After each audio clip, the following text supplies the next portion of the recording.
Hey, salut tout le monde, c'est Miko, j'espère que vous allez bien. Bienvenue dans cette nouvelle vidéo Reaction, Trailer Reaction. On va réagir au film Aquaman et le Royaume perdu. Vidéo totalement démonétisée puisque film Warner, mais ça... on en a l'habitude. Alors pour la peine, j'ai porté mon t-shirt Flash, puisque c'est dans ce film qu'on a vu pour la dernière fois le personnage Aquaman dans la scène post-générique. Pardon pour le spoil, mais on l'avait vu tomber complètement bourré la face dans une flaque d'eau limite crasseuse, en train de vendre ses bijoux de famille pour pouvoir acheter de la bière. Voilà où en était le personnage d'Aquaman. Moi, le premier Aquaman, j'ai passé un bon moment, mais sans plus. Je comprends pas trop qu'il ait tapé le milliard, parce que pour moi, il sort pas du lot des films de super-héros. Voilà, c'était une expérience plutôt agréable, mais sans plus, c'est pas un film que j'ai revu. Alors, qu'est-ce que donne ce Aquaman et le royaume du père? On est parti!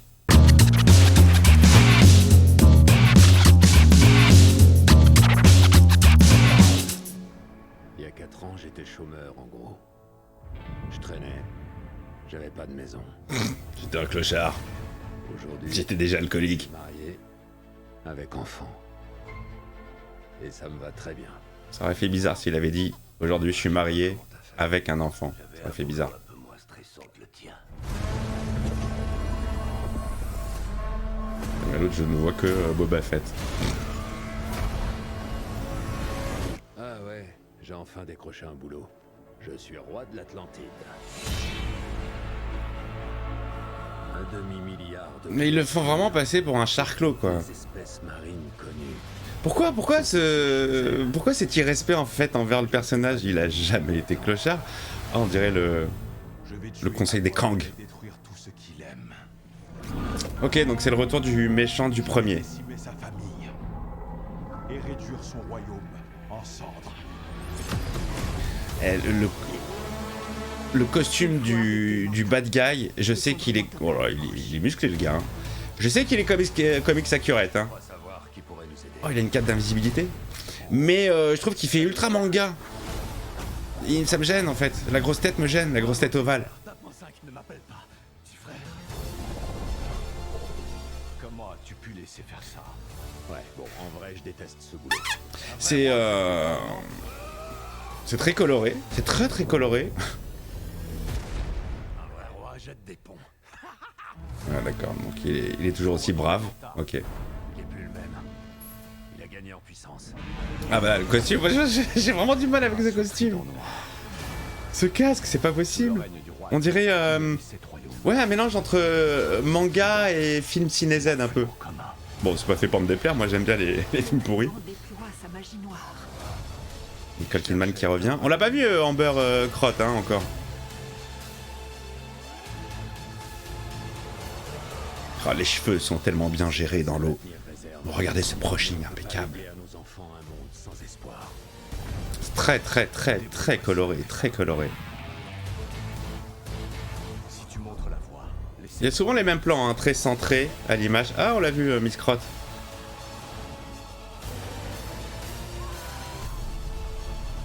Aquaman et le Royaume perdu, le 20 décembre, en IMAX. Ta ta ta, ta ta ta. James Wan. C'est pas lui, c'est lui hein, qui a réalisé Saw, que j'ai découvert là récemment sur ma chaîne, je crois. Hein. Je veux pas dire de conneries. Ça m'a l'air très, très coloré. Ça m'a l'air très, très bouilli numérique quand ça se passe sous l'eau. Je ne trouve pas ça très, très joli. Alors, j'ai pas de système de référence. Je n'ai que le premier Aquaman parce que j'ai pas vu Wakanda Forever, donc j'ai pas vu tout ce qui se passe sous l'eau avec Namor. Peut-être pourquoi pas une prochaine première séance sur la chaîne, puisque je vous rappelle que sur cette chaîne je découvre des films que je n'ai pas vus, et je n'ai pas vu Wakanda Forever. Bon, je sais pas, franchement je sais pas du tout. Ce genre de film j'en peux plus en fait. Trop à l'image, ça m'oppresse. Là, la bande-annonce m'a un peu oppressé. Je suis personnellement, puisque c'est mon ressenti personnel, évidemment, bien sûr. Hein, je parle en mon nom. Trop, too much. Je suis barbouillé. Voilà, c'est comme si j'avais mangé beaucoup trop de chocolat. Et donc, j'ai un... Ouais, je suis bord gerbe, quoi, visuellement. C'est too much, c'est trop. Et c'est un peu le reproche que je pouvais faire au film de Snyder, que j'aime beaucoup, mais je trouvais que c'était parfois too much numérique. Et là, même si c'est pas lui, c'est too much numérique pour moi. J'ai pas un grand affect avec le personnage d'Aquaman. Je vous l'ai dit, moi, sur le premier, c'est pas un film qui m'a fait triper de malade. Je trouvais sympathique, voilà, ça m'a fait plaisir de revoir, par exemple, Nicole Kidman. Je trouve que la première scène dans l'appart où elle se bastonne, c'était plutôt intéressant. Cette espèce de plan séquence avec images un petit peu déformées, bon, entièrement numérique, mais l'exécution était plutôt jolie. Voilà, sinon, pour le reste, il n'y a pas grand-chose qui me reste en tête. Donc...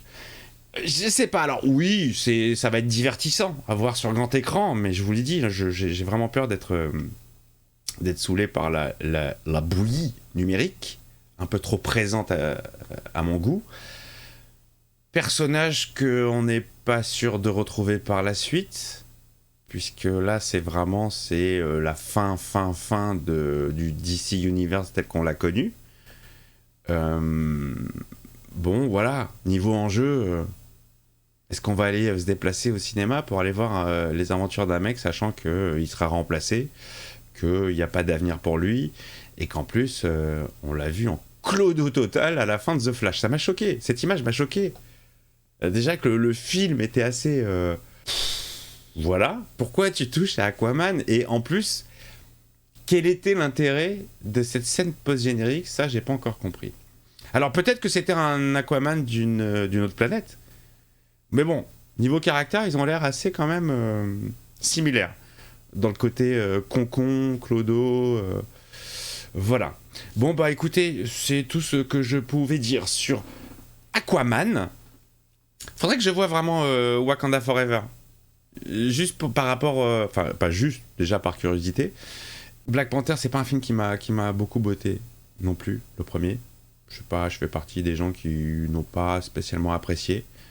Il faudrait que je découvre celui-ci donc pour voir un petit peu comment ça se passe au niveau de Namor, qui est un personnage que moi j'appréciais plutôt pas mal quand j'étais gamin, parce qu'il ressemblait à Spock. Et comme j'ai une adoration pour Spock.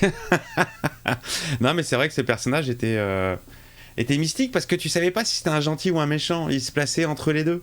C'était soit un ennemi des 4 Fantastiques, soit il leur venait en aide. En plus, je crois qu'il y avait une petite love affaire avec Madame Invisible. Donc, moi, j'aimais bien ce personnage. Bon, alors, apparemment, il est devenu mexicain. Bon, c'est la nouvelle politique de Disney. Pourquoi pas, je sais même pas ce qu'il était dans la BD. Je vous dis, il avait une tête de Vulcain avec des ailes aux pieds. Est-ce qu'ils lui ont laissé les petites ailes aux pieds? Ne me spoilez pas. Je vais voir ça.